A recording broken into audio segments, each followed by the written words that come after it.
إن الحمد لله نحمده ونستعينه ونستغفره ونعوذ بالله من شرور أنفسنا ومن سيئات أعمالنا من يهده الله فلا مضل له ومن يضلله فلا هادي له أشهد أن لا إله إلا الله وحده لا شريك له وأشهد أن محمدًا عبده ورسوله أما بعد فإن أحسن الحديث كتاب الله وخير الهدي هدي محمد صلى الله عليه وسلم وشر الأمور محدثاتها وكل محدثة بدعة وكل بدعة ضلالة وكل ضلالة في النار يا أيها الذين آمنوا اتقوا الله حق تقاته ولا تموتن إلا وأنتم مسلمون يا أيها الذين آمنوا اتقوا الله وقولوا قولا سديدا يصلح لكم أعمالكم ويغفر لكم ذنوبكم ومن يطع الله ورسوله فقد فاز فوزا عظيما أعوذ بالله من الشيطان الرجيم بسم الله الرحمن الرحيم وما كان لمؤمن ولا مؤمنة إذا قضى الله ورسوله أمرا أن يكون لهم الخيرة وقال الله سبحانه وتعالى في مقام آخر وأن احكم بينهم بما أنزل الله وقال النبي صلى الله عليه وسلم كتبت الذلة والهوان على من خالف سنتي رب اشرح لي صدري ويسر لي أمري واحلل عقدة من لساني يفقهوا قولي رب زدني علما سبحانك لا علم لنا إلا ما علمتنا إنك أنت العليم الحكيم۔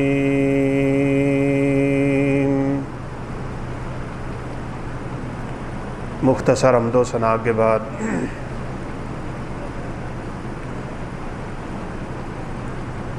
چند روز قبل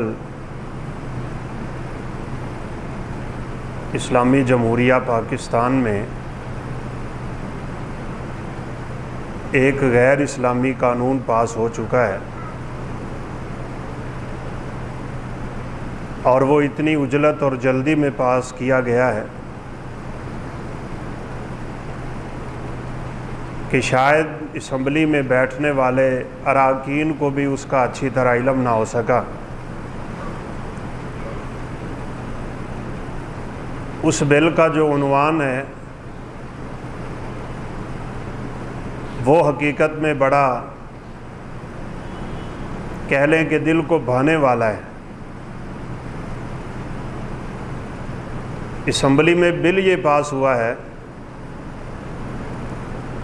کہ گھریلو تشدد کی روک تھام کے لیے ہم یہ بل پاکستان میں پاس بھی کر رہے ہیں اور اس کو نافذ بھی کر رہے ہیں۔ سب سے بڑا دھوکہ یہ دیا گیا ہے کہ بل کی کوئی کاپی اردو زبان میں نہیں تھی، مکمل انگلش، اور انگلش میں بھی اتنے سخت الفاظ استعمال ہوئے اور اتنے مشکل الفاظ لکھے گئے کہ وہاں پہ بیٹھنے والوں کو بھی باتیں اچھی طرح سمجھ نہیں آئیں۔ پاکستان کا آرٹیکل 1 یہ کہتا ہے کہ ہمارے ملک کا قانون قرآن و سنت کے مطابق ہوگا۔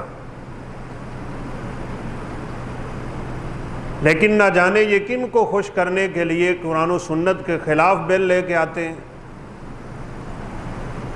اور پھر آنن فانن اس کو پاس کروا کے نافذ کرنے کی کوشش کرتے ہیں۔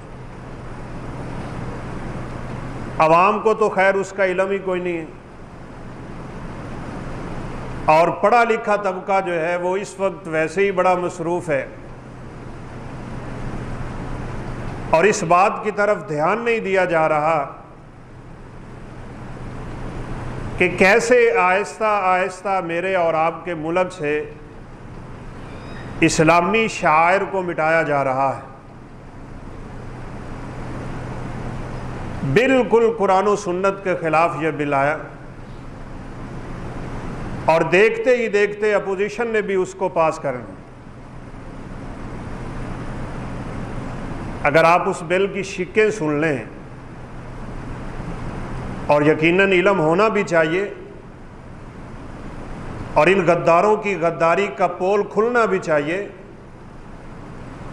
اور اسلام کے خلاف جو ہرزہ رسائی ہو رہی ہے اس میں مجھے اور آپ کو اپنا حصہ بھی ڈالنا چاہیے،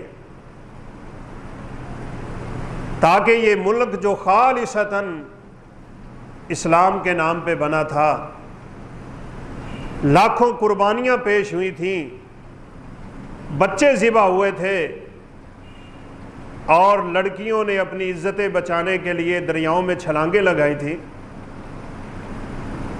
کیا یہ ملک اس لیے حاصل کیا گیا تھا کہ چند ڈالروں کے عوض نعوذ باللہ من ذالک اس کی اقدار کو تبدیل کر دیا جائے گا؟ رسول اللہ صلی اللہ علیہ وسلم جو شریعت لے کے آئے دنیا میں، آپ کے زمانے میں بھی ہر ایک جانتا تھا، اس کا کوئی ثانی نہیں ہے، اور آپ جو ہمیں احکامات دے کے گئے ہیں، آج بھی رب کعبہ کی قسم ساری دنیا جانتی ہے کہ ان احکامات کا کوئی ثانی نہیں۔ دنیا اور آخرت کی عزتیں اگر اللہ نے رکھی ہیں تو وہ دین اسلام میں رکھی ہیں۔ آج کے یہ پڑھے لکھے طبقے کی جو یہ سوچ بنی ہوئی ہے نا کہ جدید دور ہے، دنیا کے ساتھ چلنا ہے، دنیا کے ساتھ دوڑنا ہے، ان کے کندھے کے ساتھ کندھا ہم نے ملانا ہے اور ان کے رسم و رواج کو ہم نے اپنانا ہے اور اسی تہذیب میں ہم جائیں گے تو ترقی ہوگی، یہ ترقی نہیں، تنزلی کے اللہ کی قسم گڑھوں میں گرے گی امت، جیسا کہ سابقہ امتیں گرتی چلی آئیں۔ عزت اسلام میں، اسلام کے احکامات میں، اسلام کی پیروی کرنے میں، رسول اللہ صلی اللہ علیہ وسلم کی فرما برداری کرنے میں، دنیا کی عزتیں بھی اور آخرت کی عزتیں بھی۔ اس لیے ہماری یہ چھوٹی سی آواز ہوتی ہے، لیکن حکومت کو چاہیے خدا را ایسے اقدام سے باز آ جائے اور یہ سوچے کہ رسول اللہ صلی اللہ علیہ وسلم کے فرامین کے خلاف، آپ کے احکامات کے خلاف اگر کسی نے کسی قسم کی کوئی کوشش کی تو سوائے ذلت اور رسوائی کے کوئی چیز ہاتھ نہیں آئیں گی۔ آپ صلی اللہ علیہ وسلم کا فرمان صادق و مصدوق ذات ہیں، آپ کی زبان سے نکلا ہوا کلمہ کیا ایک ایک حرف اور ایک ایک نقطہ سچ اور حق ہے۔ آپ نے فرمایا ذلتیں، رسوائیاں اور ضلالتیں اس قوم کا مقدر ہوتی ہیں جو میری سنت کی خلاف ورزی پہ اتر آتے ہیں، میرے طریقے کو چھوڑ دیتے ہیں، ضلالت اور رسوائی کے علاوہ ان کے ہاتھ میں کچھ نہیں آتا۔ تو یہ جو قانون پاس ہوا ہے نا، اس وقت ہمارے ناقص علم کے مطابق پوری دنیا میں سب سے مضبوط خاندانی نظام پاکستان میں ہے، سب سے مضبوط۔ اب اسی کو ختم کرنے کے در پہ ہے، اسی کو مٹانے کے در پہ ہے۔ یہاں احترام ہے ماں کا، یہاں احترام ہے بہن کا، یہاں حقوق ادا ہوتے ہیں بیویوں کے، بیویوں کو پتہ ہے شوہر کے میرے اوپر کیا حقوق ہیں، اولاد جانتی ہے والدین کے کیا حقوق ہیں۔ لیکن آپ ذرا اس بل کی شکیں سنیں، آپ کا دماغ کھل جائے گا۔ کون بیٹھا ہے ان خبیثوں کے پیچھے جو حرکتیں کرتے ہیں اس طرح کی کہ آہستہ آہستہ اسلام مٹ جائے؟ یہ تو میرے رب کا قانون ہے۔ دین کو مٹانے والے مٹ گئے، فرعون کیا، حامان کیا، قارون کیا، نمرود کیا، شداد کیا، بڑے بڑے اس دنیا میں آئے، نیست و نابود ہو گئے، ان کا نام تک کوئی لینے والا نہیں رہا۔ اگر اللہ نے نام باقی رکھنا ہے تو سرور کائنات کا اور آپ کے دیے ہوئے احکامات کا بس۔ سنیے، والد اپنی اولاد کو ڈانٹ نہیں سکے گا، اپنی بیٹی کو پوچھ نہیں سکے گا تو کدھر گئی تھی، کس کے ساتھ تیرے تعلقات ہیں، کس کے ساتھ تیری دوستی ہے، پرائی ویسی چیک نہیں کر سکے گا باپ اپنی بیٹی کی۔ تیرے موبائل میں کیا کچھ ہے، تیرے روابط کس سے ہیں، تیرا تعلق کس سے ہے۔ یہ دیوس پن ہمارے حکمران چاہتے ہیں میرے ملک میں آ جائے۔ اگر کسی باپ نے اپنی بیٹی سے یہ سوال کر لیا، 3 مہینے جیل، 3 مہینے سے لے کے 1 سال تک 1 لاکھ روپیہ جرمانہ ہے۔ قانون پاس ہو چکا ہے، آنکھیں کھولیے، سوچئے کیا ہو رہا ہے ملک میں، کیا اسلام مخالفت تحریکیں شروع ہو گئی ہیں۔ اگر باپ اپنی اولاد کو نہیں پوچھے گا، کون پوچھے گا؟ جس کے ذمے اللہ نے لگایا ہوا ہے قُوا أَنفُسَكُمْ وَأَهْلِيكُمْ نَارًا، اپنے اور اپنے گھر والوں کو جہنم کی آگ سے بچاؤ۔ کیسے بچائے گا باپ؟ ڈانٹنے پہ، جھڑکنے پہ اور سوال کرنے پہ 1 سال تک جیل میں جانا پڑے گا۔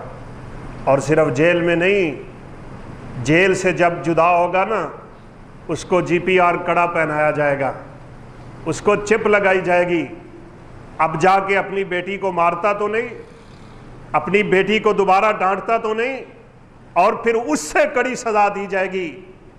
دعا کریں اللہ احکم الحاکمین میرے اور آپ کے ملک کو ان فتنوں سے بچا لے، اسلام کی اقدار کا بول بالا اللہ فرما دے، اور ان خبیثوں کی خباستوں کو اللہ نیست و نابود کر دے۔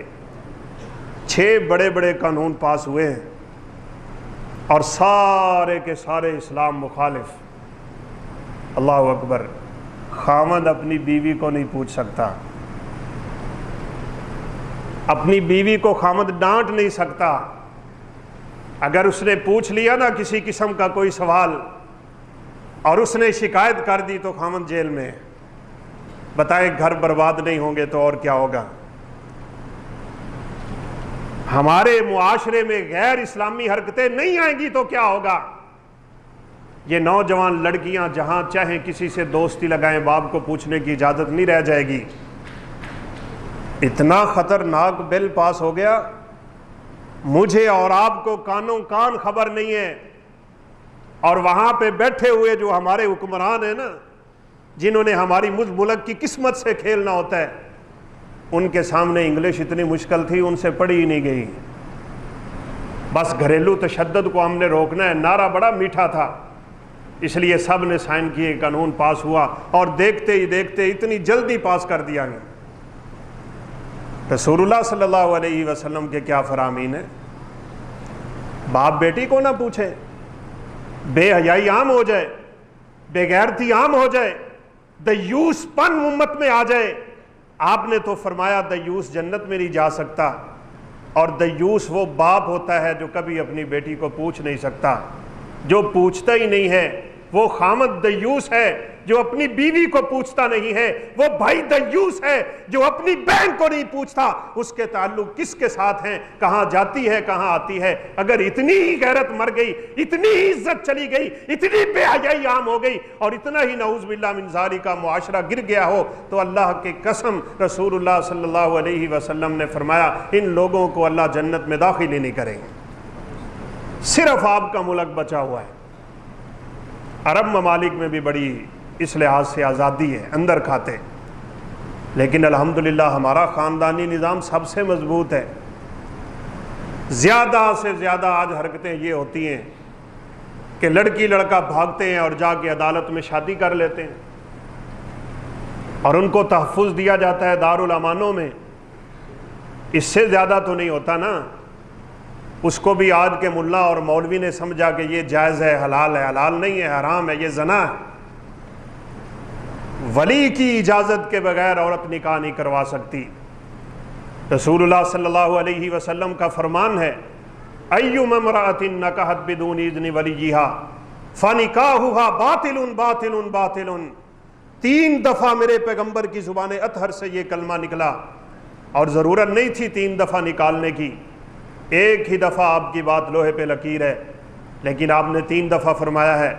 جس عورت نے، جس لڑکی نے اپنے ولی کی اجازت کے بغیر نکاح کیا ہے، اس کا نکاح باطل ہے، باطل ہے، باطل۔ اور اس روایت کو بیان کرنے والے سیدنا ابو ہریرہ رضی اللہ تعالیٰ عنہ کہا کرتے تھے، جس عورت نے اپنے ولی کی اجازت کے بغیر نکاح کروا لیا، اس نے نکاح نہیں، زنا کر رہی ہے۔ وہ یہاں سے بھاگتی ہیں اور عدالت میں جا کے نکاح کر لیتی ہیں۔ یہ وہی نعرہ جو عورت مارچ میں نہیں لگا تھا کہ نکاح کے بغیر زندگی گزارو، کھانا خود گرم کر لو، میں آرام سے بیٹھوں گی۔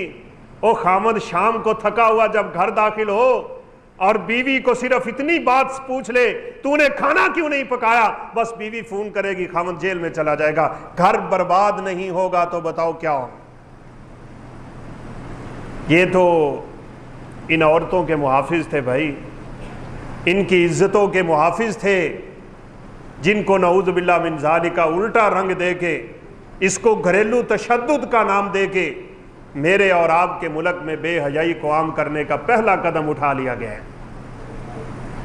باپ بیٹی کو نہیں پوچھے گا، خامد اپنی بیوی کو نہیں پوچھ پائے گا، آپ اپنے ماتحت کو نہیں پوچھ پائیں گے۔ اور مزے کی بات یہ ہے، اس میں ایک لفظ داخل کیا گیا ہے، زبانی بھی اگر کسی نے ایسے کلمے بولے کہ بیٹے کو وہ کلمات تکلیف دے رہے ہوں گے، باپ کو اٹھا کے جیل میں ڈال دیا جائے گا۔ یعنی اب باپ نوکر بن جائیں گے، اب بیٹا باپ پہ چڑھائی کرے گا۔ اور اللہ کی قسم باتیں یاد آ رہی ہیں، رسول اللہ صلی اللہ علیہ وسلم ایک دفعہ مجلس میں تشریف فرما تھے، ایک آدمی آیا، سفید لباس، بڑا خوبصورت چہرہ، آپ کے سامنے یوں بیٹھا جیسے ہم تشہد میں بیٹھتے ہیں، اور آپ سے پوچھتا ہے اسلام کیا ہے۔ آپ نے 5 چیزیں بتائیں، 5 چیزیں اسلام ہوتی ہیں، کلمہ، نماز، روزہ، زکوٰۃ اور بیت اللہ کا حج۔ کہتا ہے آپ نے سچ کہا ہے۔ 2 زانو بیٹھا ہے، بڑے ادب سے بیٹھا ہے، بڑے احترام سے بیٹھا ہے، اپنے ہاتھ گھٹنوں پہ رکھے ہوئے ہیں۔ دوسرا سوال کر دیا، ایمان کسے کہتے ہیں؟ آپ صلی اللہ علیہ وسلم نے فرمایا، اللہ کو ماننا، فرشتوں کو ماننا، کتابوں کو ماننا، تقدیر کو ماننا، فرشتوں پہ ایمان رکھنا اور آخرت کے دن پہ یقین رکھنے کا نام ایمان ہے۔ کہنے لگا آپ سچ کہہ رہے ہیں۔ صحابہ کہتے ہیں ہم تعجب کر رہے تھے، سوال بھی خود کرتا ہے، تصدیق بھی خود کرتا ہے۔ تیسرا سوال کر دیا، احسان کسے کہتے ہیں؟ سب سے پہلا درجہ اسلام کا، دوسرا درجہ ایمان کا، تیسرا درجہ احسان کا۔ آپ نے فرمایا ان تعبد اللہ کأنک تراہ فإن لم تکن تراہ فإنہ یراک۔ اللہ کی عبادت یوں کیا کرو جیسے اللہ احکم الحاکمین کو تم اپنی آنکھوں سے دیکھ رہے ہو۔ اور اگر یہ تصور نہیں آتا تو یہ تو پیدا کرو کہ رب تو دیکھ رہا ہے۔ چوتھا سوال کر دیا، قیامت کب آئے گی؟ متی الساعہ؟ آپ صلی اللہ علیہ وسلم نے فرمایا سوال کرنے والے کو بھی اتنا علم نہیں ہے جتنا جس سے سوال کیا جا رہا ہے اس کو بھی نہیں، یعنی نہ قیامت کا مجھے علم، نہ قیامت کا تجھے علم۔ کہا پھر نشانیاں بتا دیں۔ وما اماراتها یا رسول اللہ صلی اللہ علیہ وسلم، آپ بتائیں نشانی کیا ہے قیامت کی؟ اور وہی نشانی جو آج امت مسلمہ میں بڑے آرام سے پوری ہو گئی، فرمایا ان تلد الامۃ ربتها، لونڈی اپنے مالک کو جنم دے گی۔ کیا مطلب لونڈی اپنے مالک کو جنم دے گی؟ اس کلمے کی تشریح میں مفسرین اور محدثین لکھتے ہیں اولاد اپنے والدین کے ساتھ وہ سلوک کرے گی جو لونڈیوں اور غلاموں کے ساتھ کیا جاتا ہے۔ یہ تو اس کا بڑا اچھا قدم اٹھا لیا گیا ہے نا۔ باپ ڈانٹے تو جیل میں، باپ پوچھے تو جیل میں، باپ اس کی کوئی چیز چیک کرے تو جیل میں، باپ اس کی ڈائری دیکھے تو جیل میں، باپ اس کی کوئی پرائیویسی چیک کرے گا باپ جیل میں۔ باقی کیا رہ گیا ہمارے خاندان میں؟ جب باپ ہی اپنی اولاد کو نہیں پوچھ پائے گا اور اولاد اتنی نعوذ باللہ من ذالک باپ کے سامنے آ جائے گی، فون کر کے اپنے باپ کو جیل میں ڈلوائے گی بیٹی۔ دعا کریں اللہ ہمیں ان فتنوں سے بچا لے، لیکن ایسا ہوگا۔ ساری اولادیں ایسی نہیں ہیں، بڑی گندی اولادیں ہیں بعض لوگوں کی، وہ پہلے ہی ماں باپ سے بڑے تنگ ہیں، وہ روشن خیال کالجوں اور یونیورسٹیوں کے پڑھے ہوئے جو اپنے آپ کو تہذیب میں آگے آگے سمجھتے ہیں، ان بدبختوں کا بس چلے نا تو ہم جیسے بوڑھوں کو اٹھا کے یہ وہاں اولڈ سینٹروں میں جا کے جمع کروا دیں کہ آپ ان کی دنیا کی ترقی میں رکاوٹ بنتے ہیں۔ وہی کلچر جو نعوذ باللہ من ذالک رب کے نافرمانوں کے ملکوں میں ہے۔ باپ آڑے آتا ہے اس کو ہٹا دو، ماں آتی ہے اس کو ہٹا دو، اسے اٹھاؤ اولڈ سینٹر میں پھینکو، وہاں پڑا پڑا مرتا ہے تو مر جائے۔ پچھلے سے پچھلے سال کی رپورٹ ہے 6000 بندہ اولڈ سینٹر میں مرا تھا، بھوکا اور پیاسا، ان کو کسی نے پوچھا نہیں ہے۔ یہ ترقی یافتہ لوگ ہیں جن کی ہمارے ملک میں نکالیاں ہو رہی، اور ہم سمجھتے ہیں ان کے ساتھ چلیں گے تو ترقی ہوگی، جو وہ چاہتے ہیں وہی ہوگا تو ترقی ہوگی۔ رسول اللہ صلی اللہ علیہ وسلم نے فرمایا تھا لَتَتَّبِعَنَّ سَنَنَ مَنْ كَانَ قَبْلَكُمْ شِبْرًا بِشِبْرٍ، تم پہلے لوگوں کی طرح، پچھلی امتوں کی طرح ان یہودیوں اور عیسائیوں اور بدبختوں کے نقش قدم پہ چلو گے، بالشت در بالشت چلو گے، حَتَّى لَوْ دَخَلُوا فِي جُحْرِ ذَبٍّ لَدَخَلْتُمُوهُ، اتنے تم ان کے پیچھے لگ جاؤ گے۔ دیکھ دیکھ کے موبائل، دیکھ دیکھ کے انٹرنیٹ ہے، آج کوئی نوجوان جو ٹک ٹاک استعمال نہیں کرتا، یہ سنیک ویڈیو آ گئی، کیسے کیسے پھنسایا انہوں نے آپ لوگوں کو۔ انوائٹ کرو 5 بندے کو، آپ کو اتنے پیسے ملیں گے، وہ گناہ لیتے ہو، وہ بھی خریدتے ہو، پیسہ لیتے ہو حرام کا، اور پھر حرام کی کمائیاں کما کما کے نعوذ باللہ امت کو فحاشی اور عریانی پہ لگا رہے ہیں۔ کسی کو سوچ ہی کوئی نہیں ہے، کسی کو فکر ہی کوئی نہیں ہے۔ پڑھے لکھے تو دور کی بات ہے، میں کل سفر میں تھا، میرے سامنے ایک مزدور بیٹھا تھا میرے ساتھ والی سیٹ پہ، لاہور سے مزدوری کر کے آ رہا تھا۔ کیا کرتے ہو جناب؟ مزدوری کرتا ہوں۔ ہاتھ میں موبائل ڈاؤن لوڈ کر کے سائن اپ کر رہا تھا، اپنا اکاؤنٹ بنا رہا تھا ٹک ٹاک پہ۔ اے اللہ کے بندے، تھکے کھا کھا کے مزدوریاں کرتے ہو، شام تک وہاں پہ لوگوں کے چھابڑے اٹھاتے ہو، اور اتنی سخت گرمی میں پسینے سے شرابور ہو کے چند ٹکے کماتے ہو، اور اس کا نیٹ پیکج لگواتے ہو، اس کا موبائل خریدتے ہو، ٹک ٹاک چلا چلا کے اپنی ہی اخلاق اور اپنا ہی ایمان اور مال برباد کر رہے ہو۔ کل قیامت کے دن اپنے رب کو کیا جواب دے گا یہ نوجوان؟ امت اتنی کھو گئی ان بدبختوں کے پیچھے، کسی کو سمجھ نہیں آ رہا میں کیا کر رہا ہوں۔ حتیٰ کہ آپ صلی اللہ علیہ وسلم نے تو یہی فرمایا تھا، اگر ان میں سے کوئی اپنی ماں سے زنا کرے گا، تم بھی دیکھا دیکھی اس کام میں ملوث ہو جاؤ، اور ہو چکے ہیں ایسے ہزاروں واقعات، نعوذ باللہ من ذالک۔ اسلام ہمارے یعنی معاشرے سے اٹھتا چلا جا رہا ہے، اور جیسے رسول اللہ صلی اللہ علیہ وسلم نے فرمایا تھا نا کہ اللہ دین کو یوں نہیں اٹھائے گا کہ کتابوں سے علم اٹھ جائے گا، اللہ علماء کو بلا لے گا۔ جب دنیا میں فتنے عام ہوں گے نا، معاشرے میں فتنے زیادہ ہوں گے، اللہ اہل علم کو اپنے پاس بلا لے گا، ان کو اس نے فتنوں سے بچانا ہوتا ہے۔ آپ یہ دیکھ لیں کرونا کے 1.5 سال میں بڑے بڑے اجل قسم کے علماء ہر مسلک کے اس دنیا سے اٹھ گئے، اور آپ نے فرمایا تھا یوں علماء اٹھتے چلے جائیں گے، پیچھے وہ لوگ رہ جائیں گے جو ردی اور بھوس ہوتا ہے نا کسی چیز کا، عورتیں یہ چھانتی ہیں تو جو آخر میں نیچے گر رہا ہوتا ہے اسے حفالت الشعیر کہا جاتا ہے۔ آپ نے فرمایا لوگ اس کی طرح ہوں گے، اللہ کو ان کی کوئی پرواہ نہیں ہوگی۔ ایسے لوگوں کا حال ہو جائے گا کہ 100 اونٹ کھڑے ہوں گے، ان 100 اونٹوں میں ایک بھی سواری کے قابل نہیں رہ جائے گا۔ اللہ کو ان لوگوں کی کوئی پرواہ نہیں ہوگی۔ اور آپ نے تو یہاں تک بتا دیا مسجدیں نمازیوں سے بھری ہوں گی، پوری مسجد میں ایک بھی آدمی خشوع کے ساتھ نماز پڑھنے والا نہیں ملے گا۔ ہر ویلے نیٹ، ہر ویلے موبائل، ہر ویلے دنیا، ہر ویلے کاروبار، ہر ویلے خیالات، وہی تصورات اور وہی نظریات، ہر ویلے سوچیں اور فکریں، وہ گمی ہوئی ہیں، ڈوبی ہوئی ہیں دنیا میں، وہ آ کے رب کے سامنے کھڑا ہوتا ہے، خیال وہی دکان میں۔ تو قیامت جوں جوں قریب آئے گی نا، اللہ علماء کو بلاتا چلا جائے گا، فرمایا پیچھے جاہل رہ جائیں گے، سٹیجوں پہ جاہل آ جائیں گے، خطبے جاہل پڑھائیں گے، جاہل لوگوں کو دین بتائیں گے، یذلون و یذلون، خود بھی گمراہ ہوں گے، وہ دوسروں کو بھی گمراہ ہوں گے، شرار الخلق ہوں گے، کائنات کے بدترین ہوں گے۔ جب یہ بدترین دنیا میں عام ہو جائیں گے، اللہ قیامت کی ہولناکیاں بپا کر دیں گے۔ تو بھائیو، پہلے بھی کئی دفعہ ذکر ہو چکا ہے، بڑی تیزی سے حالات بدل رہے ہیں۔ اپنے آپ کو دین کی طرف لے آئیے، اپنی اولادوں کو دین کی طرف لے آئیے۔ میں تو اللہ سے دعا بھی کرتا ہوں، اللہ حکم الحاکمین، یہ جو بل پاس ہوا ہے نا، اس کو کبھی بھی ہمارے ملک میں نافذ نہ ہونے دے، اور ہمیں شعور دے، ہمیں ہمت دے، ہم اس کے سامنے پل باندھنے والے بن جائیں۔ باپ بیٹی کو کچھ نہ کہے گا، خامد بیوی کو کچھ نہ کہے گا، اولاد جہاں چاہے گی، جیسے چاہے گی، جس کے ساتھ چاہے گی تعلق قائم کرے گی۔ اگر آپ نے اپنی زبان سے کوئی ایسا کلمہ نکال دیا جو کلمہ تکلیف دہ ہوا، آپ جیل میں ہیں۔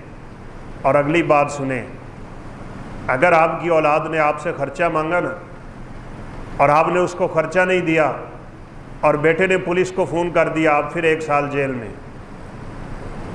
کیا قانون ہے یہ؟ کیا ہو رہا ہے یہ؟ کیسا کیسا بل پاس ہو رہے ہیں بھائی؟ کیا کھیلا جا رہا ہے امت کے ساتھ؟ کیسے دین کے شاعر کو مٹایا جا رہا ہے؟ باپ پابند ہے ضرور اولاد کو رزق دینے کا، لیکن بچہ کہے میں نے موبائل لینا ہے، آپ کہیں نہیں میں نے موبائل لے کے نہیں دینا، بات تو اور تکرار پہ آ جائے گی، بس بیٹے کو فون کرنے کی دیر ہے اور باپ جیل۔ باپ کی یہ عزت رہ جائے گی، خاوند کی یہ عزت رہ جائے گی، اور اولادیں یوں باپ کے سر پہ چڑھ دوڑیں گی، اور بیویاں یوں خامدوں کے اوپر آ جائیں گی۔ نعوذ باللہ من ذالک، حالات کہاں چلے جائیں گے؟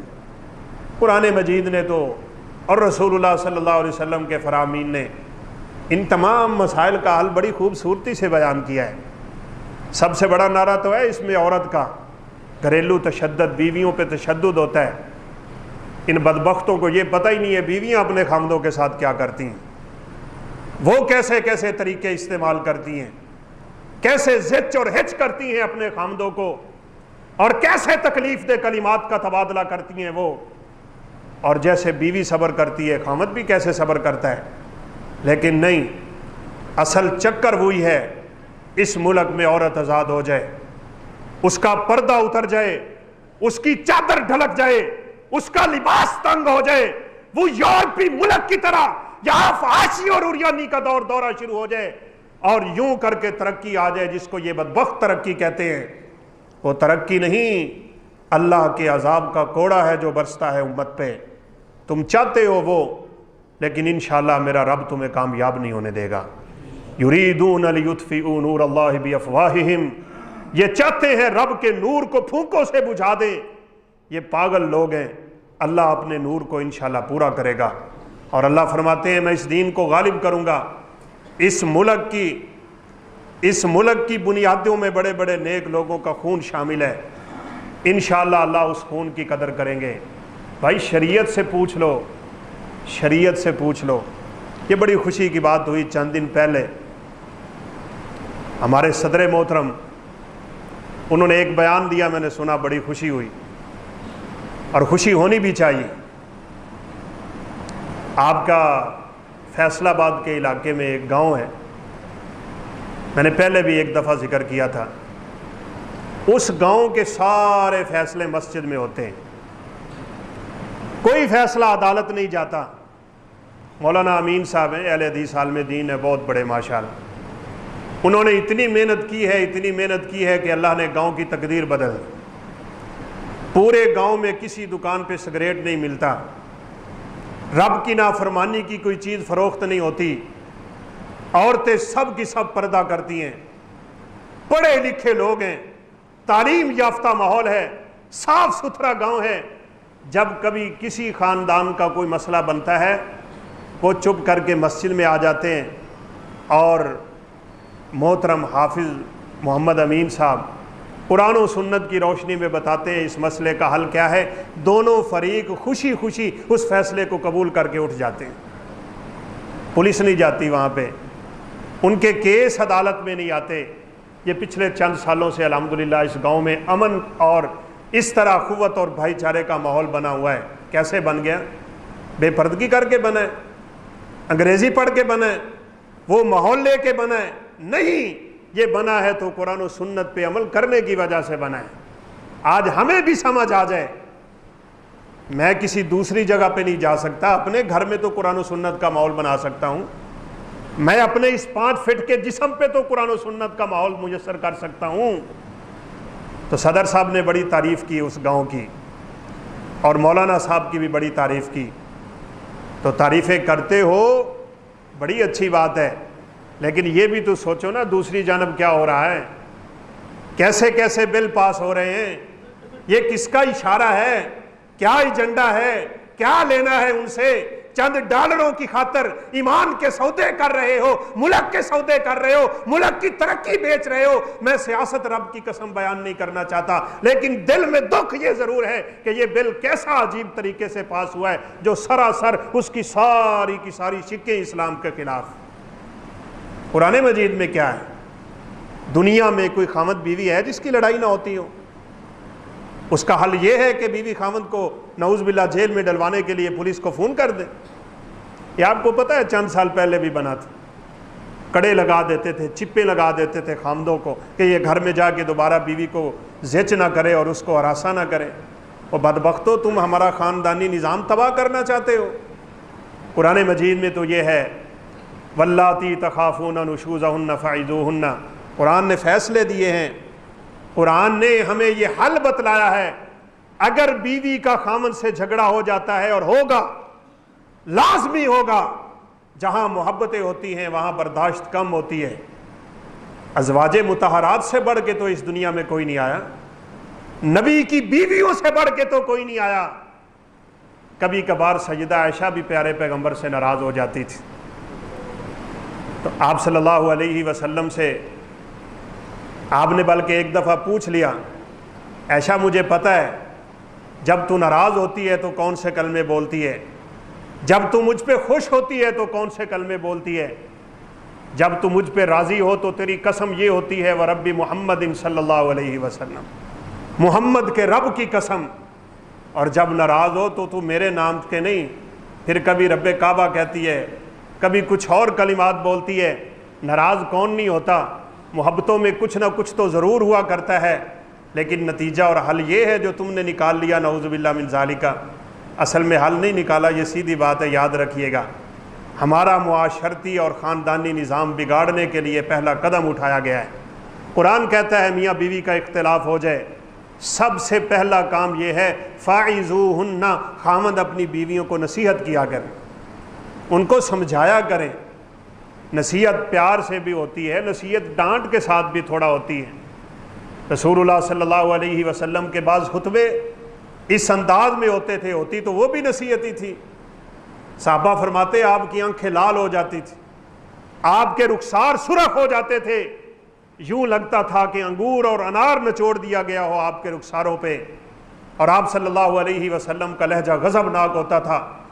اشتد غضبہ وعلی صوتہ واحمرت عیناہ, آنکھیں سرخ ہیں, اور آپ صلی اللہ علیہ وسلم کی زبان اور آپ کی آواز بڑی گرجدار ہو رہی ہوتی تھی.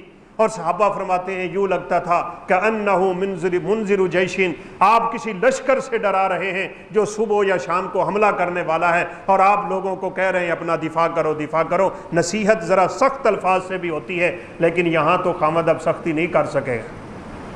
پہلا کام یہ ہے ان کو نصیحتیں کرو. فاعظوہن, یہ علاج آپ بھی یاد کر لیں. اگر کسی آدمی کی بیوی کسی بھی طرح کی نافرمانی میں چلی گئی ہے اور اختلافات کا اندیشہ ہے, سب سے بنیادی حل یہ ہے مسئلہ اپنے گھر میں حل کرو. ان کے ساتھ پیار محبت سے بات کرو, انہیں سمجھانے کی کوشش کرو. تالی ایک ہاتھ سے نہیں بجتی, تالی دونوں ہاتھوں سے بجتی ہے. میں نہیں سمجھتا کوئی عورت ہو اس کا خاوند اس کے ساتھ صحیح تعلق نبھانے والا ہو، اس کے رزق روٹی کا بندوبست کرنے والا ہو، گھر میں اسے عزت دینے والا ہو، اور وہ آرام سے گھر میں زندگی گزار رہی ہو، اور پھر جا کے خاوند کے خلاف کیس کر دے، پھر خاوند کے خلاف جا کے باتیں کرے، پھر خاوند کے خلاف جا کے وہ کسی بھی طرح اپنے دوستوں اور اپنی سہیلیوں کے سامنے باتیں کرے، یہ تب ہوتی ہے جب کچھ مسائل خاوند میں ہوتے ہیں، کچھ مسائل بیویوں میں ہوتے ہیں۔ وہ کبھی برداشت کرتی ہے تو آپ بھی کر لیں، آپ کو کیا ہوا ہے، وہ بھی تو کرتی ہیں نا، برداشت کریں، ان کو سمجھائیں۔ اگر سمجھنے سے بات نہیں چلتی تو قرآن کہتا ہے وَاهْجُرُوهُنَّ فِي الْمَضَاجِعِ، پھر دوسرا علاج تلاش کرو، اور وہ علاج یہ ہے کہ بستر الگ کر لو اپنی بیویوں سے، گھر میں رہو لیکن میاں بیوی کا تعلق توڑ لو، شاید اس علاج سے کچھ معاملہ بہتر ہو جائے۔ پھر بھی نہیں ہوتا، قرآن کے الفاظ ہیں، یہ کوئی میرے الفاظ نہیں ہیں۔ قرآن کہتا ہے وَاضْرِبُوهُنَّ، ان بیویوں کو تھوڑا بہت مارنے کی بھی اجازت ہے۔ تم نے مار نہیں، پیار کا جب سے نعرہ بلند کیا ہے نا، ہم نے شاگردوں کو آنکھوں سے دیکھا، مدرسے کی بات نہیں کر رہا، میں ایک یونیورسٹی میں تھا، استاد گزر رہا ہے، لڑکے پیچھے سے چھیڑ رہے ہیں، انہیں پتہ ہے استاد ہمیں مار ہی نہیں سکتا، یہ مار نہیں پیار کا نعرہ تم نے سلوگن کہاں سے لے لیا؟ یہودیوں سے، عیسائیوں سے، ان بدبختوں سے۔ وہ اپنا الو بالکل سیدھا رکھتے ہیں اور تمہیں وہ قانون دیتے ہیں جو تمہارے معاشرے کی اقدار کو بگاڑ کے رکھ دیتا ہے۔ دیکھی نہیں ابھی آپ نے کل پرسوں کی ویڈیو آئی ہوئی تھی، فٹ بال کا میچ ہو رہا ہے اور کھچا کھچ بھرا ہوا ہے اسٹیڈیم تماشائیوں سے، لاکھوں کی تعداد، اور ساتھ ہی انہوں نے بیت اللہ کی ویڈیو لگا دی، 4 بندے طواف کر رہے ہیں، بیت اللہ خالی پڑا ہے۔ ہم لگ گئے ان کی باتوں پہ، 6 فٹ کا فاصلہ ہے تو 6 فٹ رکھو، سلام نہیں لینا تو سلام نہ لو، یہ نہیں کرنا تو وہ نہ کرو۔ ہم ان کے پیچھے چل چل کے بدنام ہوئے، چل چل کے نعوذ باللہ اللہ کے عذابوں کا شکار۔ ہمیں تو سب سے پہلے اسلام کی تعلیمات کو دیکھنا چاہیے تھا۔ تو قرآن کہتا ہے اگر تمہارا دوسرا علاج بھی کامیاب نہیں ہوا، ان کو ہلکا پھلکا مار لیا کرو، مارنے کی اجازت ہے۔ کس نے کہا اجازت نہیں؟ رسول اللہ صلی اللہ علیہ وسلم کا فرمان ہے، اور یہ بات آپ یاد کریں، نوٹ کریں، لکھیں، لے جائیں۔ بعض والدین اپنی اولادوں سے اتنا پیار کرتے ہیں، اتنا پیار کرتے ہیں کہ ان کی یہ محبت اولاد کے بگاڑ کا ذریعہ بن جاتی ہے۔ بعض اتنی سختی کرتے ہیں کہ ان کی سختیاں اولاد کی ہر قسم کی صلاحیتوں کو زمین میں دفن کر دیتے ہیں۔ میرا اور آپ کا دین دین وسط ہے، وَكَذَلِكَ جَعَلْنَاكُمْ أُمَّةً وَسَطًا، درمیانے رستے پہ رہا کرو، درمیانی چال چلا کرو، درمیانے طریقے اختیار کیا کرو، یہ نہیں وہاں، یہ نہیں اور اتنا نیچے۔ قرآن کہتا ہے درمیان میں رہو نا، مارو تھوڑا سا ان کو۔ اور رسول اللہ صلی اللہ علیہ وسلم کا فرمان بھی ہے عَلِّقُوا الصَّوْتَ فِي بُيُوتِكُمْ، اپنے گھروں میں ایک ڈنڈا لٹکا کے رکھا کرو۔ تمہاری اولادوں کو تمہارا خوف ہونا چاہیے، اور بالخصوص باپ کا ڈر ہونا چاہیے اولاد کے اندر۔ لیکن یہاں تو معاملہ بگڑتا ہی چلا جا رہا ہے، بگڑتا ہی چلا جا رہا ہے۔ اسی لیے ہم نے دین کے احکامات کو نہیں سمجھا، اور اگر مار بھی کامیاب نہیں ہوتی، لیکن آپ نے اتنا ضرور فرمایا ہے وَلَا تَضْرِبُوهُنَّ ضَرْبًا مُبَرَّحًا، زبردست مار نہیں مارنی، وَلَا تَضْرِبِ الْوَجْهَ، کبھی کسی کے چہرے پہ تھپڑ نہ مارا کرو۔ یہ بھی بڑی سوچنے کی باتیں ہیں۔ اللہ کے پیغمبر نے جانور کے چہرے پہ مارنے سے منع کیا ہے۔ ایک اماں جی بیٹھی تھی، ان کی آنکھ ڈھلکی ہوئی تھی، آنکھ، تو دوسری مائی اس سے پوچھ رہی تھی آنکھ تھوڑی تے کی ہوا ہے؟ انہیں کہا تیرے بھرا نے مکہ مارا ہے، آنکھ نکال دی۔ وہ بدبخت ایسا انسان، اتنا ظالم، معاشرہ کدھر جا رہا ہے بھلا؟ اسی لیے دین کو چھوڑ کے، یہ آپ کے پرسوں کی خبر ہے، پڑھ کے کلیجہ منہ کو آتا ہے، اللہ کی قسم۔ ایک بچہ ہے، ایک صرف اللہ نے دیا ہوا۔ کون بچہ ہے دنیا میں جس کو اللہ نے صحت دی ہے وہ شرارتیں نہ کرتا ہو؟ بچے کی شرارتوں سے تنگ آ کے باپ نے اس کا گلا دبا دی۔ بے اولاد مرتے ہیں، اولاد نہیں ملتی، اور یہ بدبخت اتنا منحوس ہو گیا ہے۔ ہمارے جمبر کی نہر پہ ایک بندے نے پچھلے مہینے اپنے 5 بچوں کو اٹھا کے نہر میں پھینک دیا۔ ہم جب دین کو چھوڑیں گے اس کا نتیجہ یہی ہوگا دین ہمیں سکھائے گا سب کچھ۔ میں نے پچھلے جمعے بھی یہ آیت تلاوت کی تھی، انہ کان ظلوما جہولا، انسان کو اللہ نے ظالم بنایا، یہ جاہل ہے، اس کے اندر ظلم ہے۔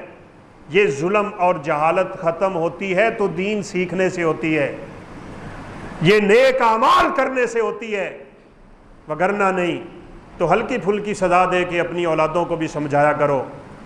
عمر فاروق تو اپنے ہاتھ میں کوڑا رکھتے تھے، ان جیسا جلیل القدر بھی کوئی آیا اس دنیا میں، آپ نے فرمایا عمر کے علم کا یہ حال ہے، اگر میرے بعد اس کائنات میں کوئی نبی ہوتا تو عمر فاروق ہوتے رضی اللہ تعالیٰ عنہ۔ کوڑا رکھتے تھے اپنے ہاتھ میں، اور جب دیکھا بندہ سیدھا نہیں ہوتا، یہ نہیں دیکھا وہ ہے کون ہے۔ اللہ اکبر۔ انس رضی اللہ تعالیٰ عنہ کا ایک غلام تھا، اور غلام بڑا قیمتی تھا، تو شریعت نے ایک حکم جاری کر دیا، جو غلام اپنے مالکوں کو پیسے دے سکتے ہیں، اپنی قیمت دے سکتے ہیں، وہ اپنی قیمت دیں، اور مالک کو چاہیے اس کو آزاد کریں۔ اس کو عربی میں مکاتبت کہتے ہیں، مالک کو چاہیے وہ اس خاوند سے مکاتبت کر لے۔ سیدنا انس رضی اللہ تعالیٰ عنہ کے خادم نے درخواست دے دی، آپ میرے ساتھ مکاتبت کریں، پیسے لیں، مجھے آزاد کریں، لیکن غلام بہت قیمتی تھا۔ انس رضی اللہ عنہ فرمانے لگے نہیں، آپ سے میں مکاتبت نہیں کروں گا۔ خادم چلا عمر فاروق رضی اللہ عنہ کی عدالت میں، کہا میں مکاتبت کرنا چاہتا ہوں، انس مجھ سے مکاتبت نہیں کرتے۔ آپ نے فرمایا عمر فاروق رضی اللہ عنہ آئے، فرمایا انس مکاتبت کیوں نہیں کرتے؟ کہا میرا دل نہیں کرتا، اتنا قیمتی غلام ہے، بس اتنی بات تھی۔ عمر فاروق رضی اللہ عنہ نے انس کی قبر میں کوڑا جھاڑ دی، ہاتھ میں کوڑا ہے۔ تجھے پتہ نہیں اللہ کہتے ہیں فقاتبوہم ان علمتم فیہم خیرا، مکاتبت کرو، یہ رب کا حکم ہے، تجھے کیسے جرت ہوئی تو کہتا ہے میں مکاتبت نہیں کروں گا؟ علاج بعض لوگوں کا یہی ہوتا ہے، آخری علاج انسان کا آپریشن ہوا کرتا ہے۔ اب روکیں گے ہمیں ان چیزوں سے؟ استاد نہ مارے، باپ نہ مارے، بیٹی کو نہ پوچھے، فلاں کو نہ پوچھے، خاوند بیوی کو نہ پوچھے، آزادیاں ہوں، جہاں کوئی چاہے جیسے چاہے ہوتا پھرے، بس کسی کو کوئی پرواہ نہ رہ جائے، نعوذ باللہ من ذالک۔ انشاءاللہ میرے اور آپ کے معاشرے میں ایسا نہیں ہونے والا، اس میں آپ کا بھی کردار ہوگا، یہ یاد رکھیے۔ آپ بھی اس آواز کو اٹھائیں۔ میں کہوں گا آپ میں سے جو نوجوان سوشل میڈیا استعمال کرتے ہیں، اس بل کے خلاف بولیں اور لکھیں، جو کر سکتے ہیں وہ کریں، تاکہ حکومت کو کچھ شرم آ جائے کہ ہم کس طرف جا رہے ہیں اور کیسے ہم اسلام کے خلاف فرضہ سرائی کر رہے ہیں۔ تو رسول اللہ صلی اللہ علیہ وسلم کے فرامین اور قرآن کی آیت میں ہے، اگر یہ چوتھا علاج بھی کامیاب نہیں ہوا تو پھر یہ ہے ایک بندہ عورت کی طرف سے، ایک بندہ مرد کی طرف سے، کوئی 2 مل جائیں، 3 مل جائیں، لوگ مل کے بیٹھ کے فیصلہ کریں۔ ان کی آپس میں بنتی نہیں ہے، ان کا گزارا نہیں ہوتا، اب یہ آپس میں رہ نہیں سکتے، ہمیں کیا فیصلہ کرنا چاہیے؟ وہ مل کے فیصلہ کریں گے، ان کو جدا کرنا ہے تو جدا کر دیں، کوئی معاملہ حل کرنا ہے تو حل کروا دیں، بات پھر بھی نہیں بنی تو طلاق دے دیں۔ مرد طلاق نہیں دیتا، عورت خلا لے لے۔ شریعت کے تو احکامات روزے روشن کی طرح واضح ہیں۔ رسول اللہ صلی اللہ علیہ وسلم نے فرمایا تھا، ترکتکم علی محجۃ بیضاء لیلھا کنہارھا لا یزیغ عنھا الا ھالک، میں تمہیں ایسے رستے پہ چھوڑ کے جا رہا ہوں، ایسا دین دے کے جا رہا ہوں، ایسی تعلیمات دے کے جا رہا ہوں، میرے دین کی راتیں بھی دن کی طرح روشن ہیں، یہاں کوئی مسئلہ نہیں ہے جو حل نہ ہوتا ہو۔ فرمایا اس سے وہی بندہ ٹیڑھا ہوگا اور اس رستے سے وہی ہٹے گا جس کی ہلاکت اللہ نے اس کے مقدر میں لکھی ہوگی۔ اللہ حکم الحاکمین سے دعا ہے اللہ ہمیں فتنوں سے محفوظ فرما لے، اللہ میرے اور آپ کے ملک کی حفاظت کرے، اللہ ان لوگوں کی جو اسلام اور اہل اسلام کے خلاف ہمیشہ کوششیں کر رہے ہیں، ان کی کوششوں کو نیست و نابود فرما دے، اور اللہ حکم الحاکمین ان کے گندے عزائم کو ہمیشہ کے لیے نیست و نابود کر کے خاک میں ملا دے۔ اللہ میرے اور آپ کے ملک میں اسلام کا بول بالا فرمائے، ہمیں اسلامی حکمران نصیب فرمائے، ہمیں اسلامی تعلیمات پہ چلنے کی توفیق نصیب فرمائے، ہم اس دنیا سے جائیں تو کلمہ توحید ہمارا مقدر ہو، ہم رب کے سامنے کھڑے ہوں تو ہمارا رب ہم پہ راضی ہو، اور ہمیں آخرت کی عزتیں اللہ عطا فرما دے۔ وآخر دعوانا ان الحمد للہ رب العالمین۔